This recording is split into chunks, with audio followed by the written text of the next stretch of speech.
Hello friend, स्वागत है आपका अपने चैनल लास्ट क्लास में। आज की इस वीडियो में विज्ञान के 20 ऑब्जेक्टिव प्रश्न हम आपको देंगे और आपको 20 में से भी सही करके दिखाना है। अगर आपका 20 में से भी सही हो जाता है तो आप हमें कमेंट करके जरूर बताइएगा, हम आपके कमेंट का रिप्लाई जरूर देंगे। और चैनल को अभी तक आप सब्सक्राइब नहीं किए हैं तो चैनल को सब्सक्राइब कर लीजिएगा। और सब्सक्राइब करने के बाद एक बेल आइकन आता है तो बेल आइकन को दबा के ऑल पे कर लीजिएगा, ताकि जब भी लाइव क्लास हो तो आपके पास नोटिफिकेशन पहुंचता रहे।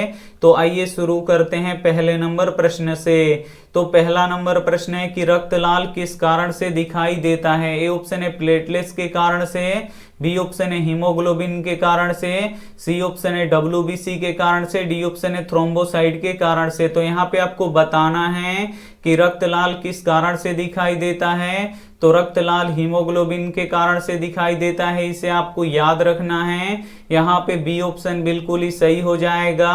और रक्त का पीएच मान कितना होता है, 7.4 होता है, तो इसे भी साथ में आपको याद रखना है। आइए देखते हैं अगला प्रश्न, 2 नंबर प्रश्न है कि हेमेटाइट किसका अयस्क है। ए ऑप्शन है लोहा का, बी ऑप्शन है कॉपर का, सी ऑप्शन है निकेल का, डी ऑप्शन है पारा का। तो यहाँ पे आपको बताना है कि हेमेटाइट किसका अयस्क है। तो हेमेटाइट लोहा का अयस्क होता है, इसे आपको याद रखना है। यहाँ पे ए ऑप्शन बिल्कुल ही सही हो जाएगा। आइए देखते हैं अगला प्रश्न, 3 नंबर प्रश्न है कि भारत में घरेलू प्रत्यावर्ती धारा की आवृत्ति है। ए ऑप्शन है 10 HZ, बी ऑप्शन है 50 HZ, सी ऑप्शन है 60 HZ, डी ऑप्शन है 100 HZ। तो यहाँ पे आपको बताना है कि भारत में घरेलू प्रत्यावर्ती धारा की आवृत्ति है तो कितनी है। तो 50 हर्ट्ज है, इसे आपको याद रखना है। यहाँ पे बी ऑप्शन बिल्कुल ही सही हो जाएगा। आइए देखते हैं अगला प्रश्न, 4 नंबर प्रश्न है कि ताजे दूध का पीएच मान होता है। ए ऑप्शन है 4, बी ऑप्शन है 5, सी ऑप्शन है 8, डी ऑप्शन है 6। तो यहाँ पे आपको बताना है कि ताजे दूध का पीएच मान कितना होता है।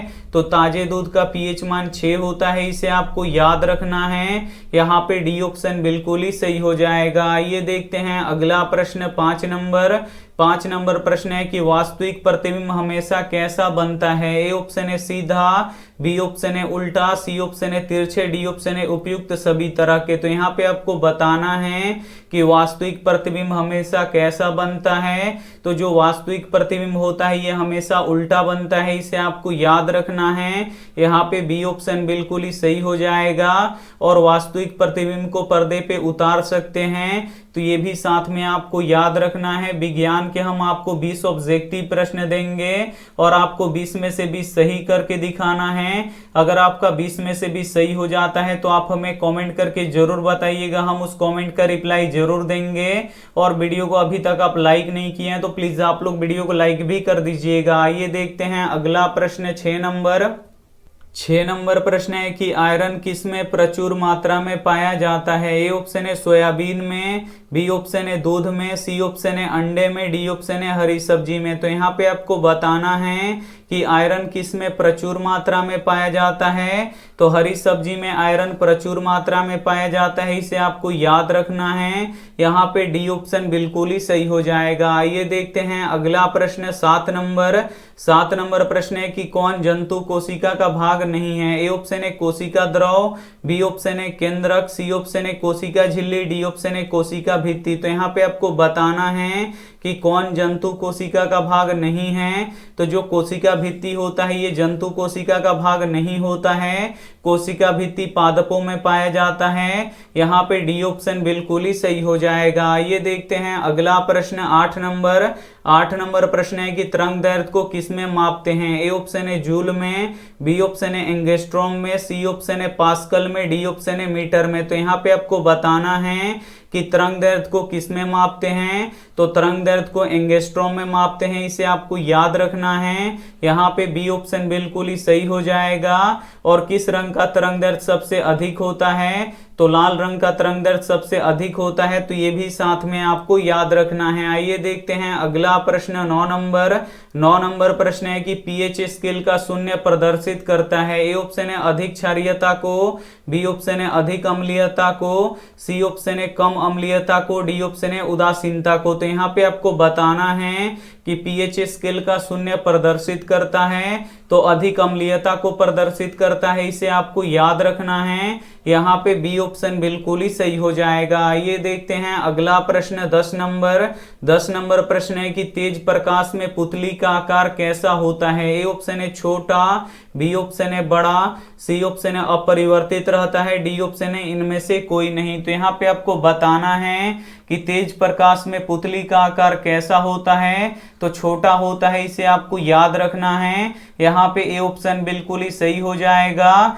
और कम प्रकाश में पुतली का आकार बड़ा हो जाता है, तो ये भी साथ में आपको याद रखना है। आइए देखते हैं अगला प्रश्न 11 नंबर प्रश्न है कि बैटरी अम्ल है, इसमें से आपको बताना है कि कौन बैटरी अम्ल है। तो जो सांद्र H2SO4 होता है ये बैटरी अम्ल होता है, इसे आपको याद रखना है।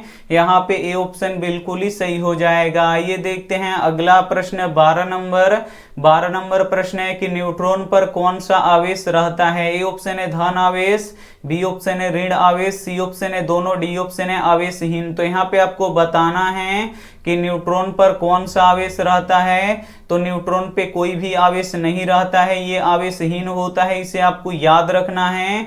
यहाँ पे डी ऑप्शन बिल्कुल ही सही हो जाएगा। और इलेक्ट्रॉन पे ऋण आवेश होता है, इसे आपको याद रखना है। और प्रोटॉन पे धन आवेश होता है, तो इसे भी साथ में आपको याद रखना है। आइए देखते हैं अगला प्रश्न 13 नंबर प्रश्न है कि सल्फाइड अयस्कों का सांद्रण किया जाता है। ए ऑप्शन है हाथ से चुनकर, बी ऑप्शन है निछालन द्वारा, सी ऑप्शन है फेन उत्प्लावन द्वारा, डी ऑप्शन है निस्तापन द्वारा। तो यहाँ पे आपको बताना है कि सल्फाइड अयस्कों का सांद्रण किया जाता है तो फेन उत्प्लावन के द्वारा किया जाता है, इसे आपको याद रखना है। यहाँ पे सी ऑप्शन बिल्कुल ही सही हो जाएगा। ये देखते हैं अगला प्रश्न 14 नंबर प्रश्न है कि निम्न में से कौन उत्सर्जी अंग है। इसमें से आपको बताना है कि कौन उत्सर्जी अंग है। ए ऑप्शन है फेफड़ा, बी ऑप्शन है वृक्क, सी ऑप्शन है हृदय, डी ऑप्शन है धमनियां। तो यहाँ पे आपको बताना है कि निम्न में से कौन उत्सर्जी अंग है। तो जो वृक्क होता है ये उत्सर्जी अंग होता है, इसे आपको याद रखना है। यहाँ पे बी ऑप्शन बिल्कुल ही सही हो जाएगा। ये देखते हैं अगला प्रश्न 15 नंबर प्रश्न है कि स्पष्ट देखने की न्यूनतम दूरी कितना होता है। ए ऑप्शन है 20 सेंटीमीटर, बी ऑप्शन है 25 सेंटीमीटर, सी ऑप्शन है 30 सेंटीमीटर, डी ऑप्शन है अनंत। तो यहाँ पे आपको बताना है कि स्पष्ट देखने की न्यूनतम दूरी कितना होता है। तो 25 सेंटीमीटर होता है, इसे आपको याद रखना है।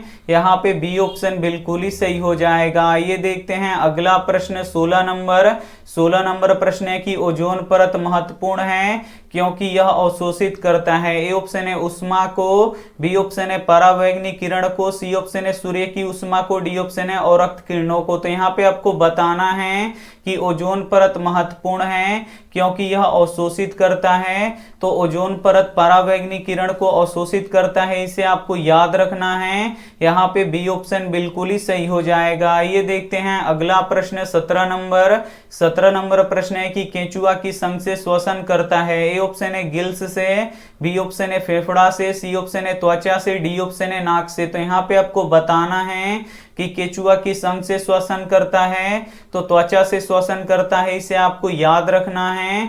यहाँ पे सी ऑप्शन बिल्कुल ही सही हो जाएगा। ये देखते हैं अगला प्रश्न 18 नंबर प्रश्न है कि घेंघा रोग किसकी कमी से होता है। ए ऑप्शन है चीनी की कमी से, बी ऑप्शन है आयोडीन की कमी से, सी ऑप्शन है रक्त की कमी से, डी ऑप्शन है मोटापा से। तो यहाँ पे आपको बताना है कि घेंघा रोग किसकी कमी से होता है। तो ये आयोडीन की कमी से होता है, इसे आपको याद रखना है। यहाँ पे बी ऑप्शन बिल्कुल ही सही हो जाएगा। ये देखते हैं अगला प्रश्न 19 नंबर प्रश्न है कि किसी भी अम्लीय विलयन का पीएच मान कितना होता है। ए ऑप्शन है 7 के बराबर, बी ऑप्शन है 7 से अधिक, सी ऑप्शन है 7 से कम, डी ऑप्शन है कोई नहीं। तो यहाँ पे आपको बताना है कि किसी भी अम्लीय विलयन का पीएच मान होता है तो 7 से कम होता है, इसे आपको याद रखना है। यहाँ पे सी ऑप्शन बिल्कुल ही सही हो जाएगा। ये देखते हैं अंतिम प्रश्न 20 नंबर प्रश्न है कि कौन सा धातु स्वतंत्र अवस्था में पाया जाता है। ए ऑप्शन है चांदी, बी ऑप्शन है लोहा, सी ऑप्शन है सोना, डी ऑप्शन है तांबा। तो इसमें से आपको बताना है कि कौन सा धातु स्वतंत्र अवस्था में पाया जाता है। तो जो सोना होता है ये स्वतंत्र अवस्था में पाया जाता है। यहाँ पे सी ऑप्शन बिल्कुल ही सही हो जाएगा। यहाँ पे आप लोग 20 ऑब्जेक्टिव प्रश्न सॉल्व कर चुके हैं। तो अब आप हमें कमेंट करके बता दीजिए कि आपका 20 प्रश्नों में से कितना सही हुआ। और ये रहा आपके लिए होमवर्क प्रश्न, इसका जवाब आपको कमेंट बॉक्स में देना है कि पौधों में जल का परिवहन कौन करता है। ए ऑप्शन है जाइलम, बी ऑप्शन है फ्लोएम, सी ऑप्शन है दोनों, डी ऑप्शन है इनमें से कोई नहीं। तो जो भी ऑप्शन आपको सही लगे वो आप हमें कमेंट करके जरूर बताइएगा। वीडियो को लाइक नहीं किए तो प्लीज आप लोग वीडियो को लाइक कीजिएगा, अपने दोस्तों के पास इस वीडियो को जरूर शेयर कीजिएगा। और चैनल को अभी तक आप सब्सक्राइब नहीं किए हैं तो चैनल को सब्सक्राइब कर लीजिएगा। Thank you for watching. मिलते हैं अगली वीडियो में, तब तक अपना ध्यान रखिए, मन लगा के पढ़ाई कीजिए। Take care and bye.